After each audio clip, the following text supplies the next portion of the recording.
I heard my sister's voice through the fog before I could open my eyes. "Just sign it," she said. "It'll be easier for everyone." I felt the pen pressed into my palm, and even half-sated, even with tubes running into both arms, I knew exactly what was happening. My name is Sloane. I'm 31 years old, and the people quietly dismantling my life while I lay in a hospital bed were my older sister and her husband. 6 weeks before that moment, I had been fine. More than fine. I was the youngest associate to make senior level at my firm. I owned a 3-bedroom house in Raleigh outright, no mortgage, paid in cash from a settlement I won at 26, and I had just finished converting my detached garage into what I called my office. Floor-to-ceiling shelving, climate-controlled, a biometric lock I installed myself because I work in financial fraud investigation and I know better than most how quickly the people closest to you can become the people you need protection from. My colleagues called me paranoid. I called it professional habit. I collapsed during a Tuesday morning run, a brain arteriovenous malformation, a tangle of blood vessels that had apparently been quietly misfiring my whole life, ruptured without warning. My neighbor found me on the sidewalk. She called 911. By the time my sister was notified, I was already in emergency surgery at WakeMed. I don't remember the first 12 days. I read the medical report since. 3 surgeries. A medically induced coma to reduce intracranial pressure. Bilateral motor function concerns they thought might be permanent. The kind of chart that, when you read it later as yourself and not as a patient, makes your hands go cold. What I do remember is waking up and finding my sister sitting in the chair beside my bed with a folder on her lap and a look on her face I recognized from childhood. The look she used when she had already decided something and was only presenting it to me as a courtesy. She told me she and her husband had been managing things. That's the word she used. Managing. The house felt like too much to maintain right now, she said. The utilities, the upkeep, they'd had to make some decisions while I was unconscious. She said it with such gentleness, such practiced sorrow, that for a moment I almost believed she meant well. Then she slid the folder across the tray table, and I saw the address on the top page. It was my address. They had listed my house. I didn't say anything. I stared at the page, and I let my face do what it needed to do. Confusion, exhaustion, the glassy fragility of someone who has just had 3 brain surgeries, and I said, "I'm tired. Can we talk tomorrow?" And she squeezed my hand and said, "Of course, honey. Get some rest." The moment she left, I asked a night nurse to help me reach my phone. Here's what they didn't know. When I was 24 and working my first fraud case, I watched a family rip apart a woman's entire estate before her body was cold. She was 62. She had 3 adult children and a signed will, and none of it mattered because the oldest son had power of attorney and moved faster than anyone expected. I sat in on the deposition. I took notes. I went home that night and started building a system. Not because I expected my family to do the same, but because I knew the mechanism existed and I believe in closing doors before someone thinks to walk through them. The detached garage was part of it, so was the server. And so was the safety deposit box at a credit union in Durham under an LLC I'd formed 4 years ago. Separate from my personal banking, separate from anything that appeared in a standard asset search. The LLC held a small but significant portfolio of index funds, a secondary checking account with a balance my sister had no idea existed, and a fireproof document sleeve with copies of everything that mattered: my will, my property deed, my insurance policies, every financial account. The original trust documents from my grandmother's estate, and a sealed envelope I had labeled simply, "If something goes wrong." I opened my phone.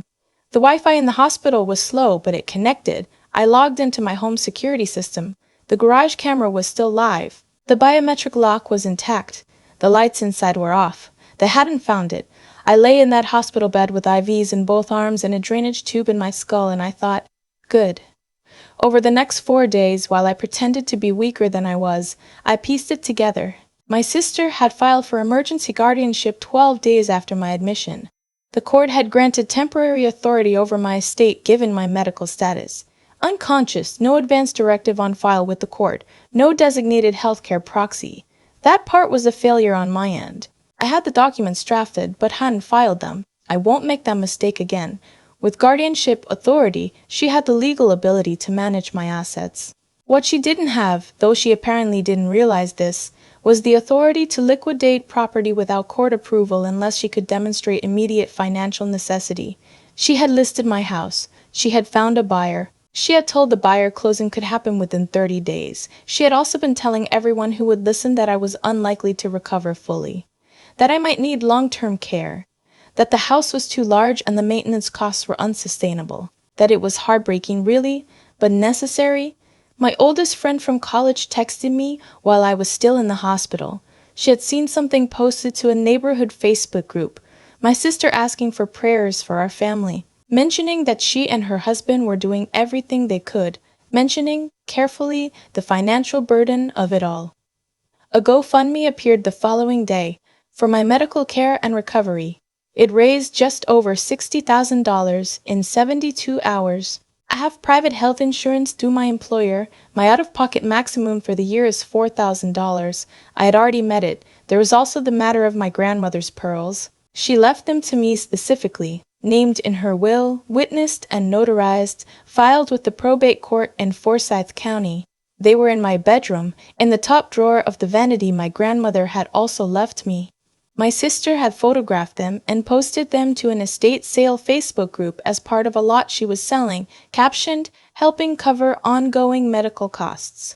When I read that caption, something in me went very still. Not angry, still. The way I go still when I'm looking at fraudulent documentation and I can see exactly where the case is going to break open. I spent the rest of my hospital stay thinking. Not about the betrayal. I'd deal with the feelings later, in private, when it couldn't be used against me. I thought about the mechanics, the sequence of events, the gaps in what my sister understood versus what was actually true. She believed she controlled everything. She didn't know about the LLC. She didn't know about the safety deposit box in Durham. She didn't know about the server in the garage. And she didn't know that the garage itself had been registered as a separate structure under a distinct property classification when I filed for the addition permit, which meant it had its own record, its own documentation, and had never been included in the standard property disclosure she had signed on my behalf. She had sold a house. She had not sold the garage. Technically, legally, the structure and its contents were still mine. I was discharged on a Wednesday.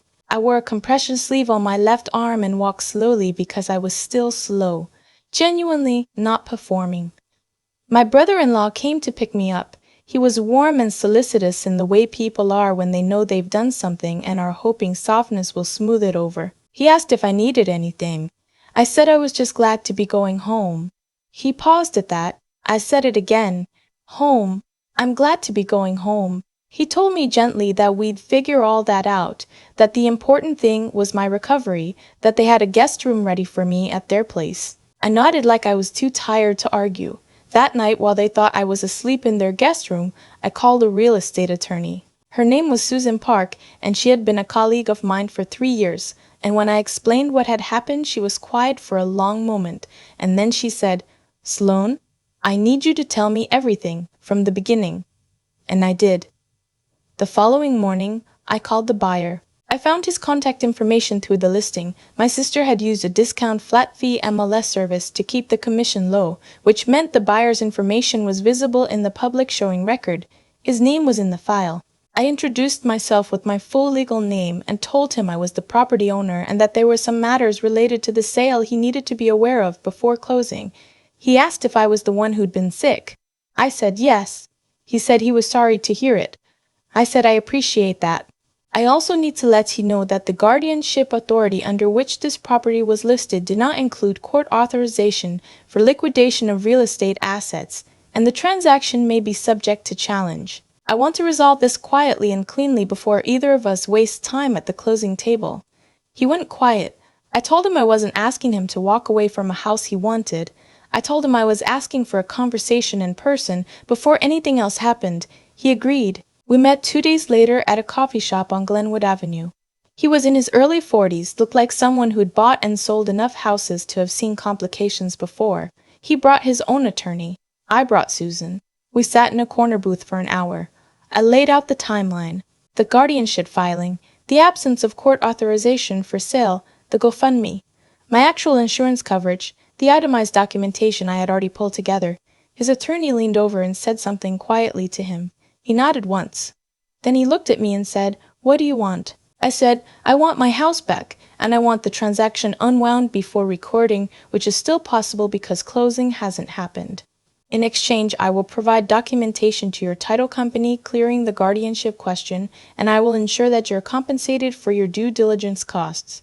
He said, "And if I don't agree?" I said, "Then my attorney files a motion to contest the guardianship authority tomorrow morning.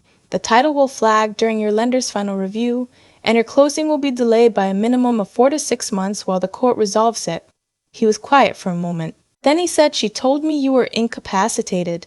I said I was. "I'm not anymore." He agreed to unwind the transaction. His attorney drafted a mutual release that afternoon. The title company was notified before 5 o'clock. 2 days after that, I went to Durham. I had called ahead. The credit union was quiet at 11 on a Tuesday morning. I showed my ID, walked to the private room, opened the safety deposit box, and took out the document sleeve. Everything was where I left it. The sealed envelope marked "If something goes wrong" was still sealed. I opened it at the table. Inside was a 2-page letter I had written to myself 4 years ago. A checklist, actually. Not emotional, practical. In the event of incapacitation or sudden loss, contact these people in this order. Here is the account information. Here is the attorney on file. Here's what you are authorized to do, and here's what no one else is. At the bottom, in my own handwriting, "You prepare for this. Use it." I folded it back up and put it in my jacket pocket. Then I drove to my house. My house. Still mine. The sale had been officially unwound that morning. I sit in my own kitchen and put my hand on the countertop and just stayed there for a minute. The refrigerator had been emptied. A few pieces of furniture were missing. The framed print above the fireplace that I had carried from my first apartment was gone. I walked to the back door and crossed the yard to the garage. The biometric lock recognized my hand. The door opened. Inside, the shelving was undisturbed. Server humming. Document case exactly where I'd left it. My grandmother's pearls were not there. They had been in the house, but everything else was. I sat on the concrete floor with my back against the steel shelving, and I let myself feel it for the first time. Everything they had done.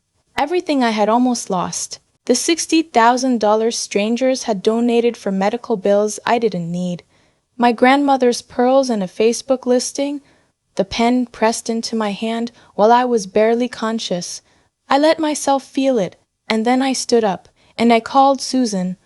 The civil filing went in on a Friday afternoon. Fraudulent misrepresentation to a charitable donor base. Unauthorized liquidation of estate assets under color of guardianship authority. Financial exploitation of an incapacitated adult. A specific tort under North Carolina law that carries both civil penalties and mandatory referral for criminal investigation.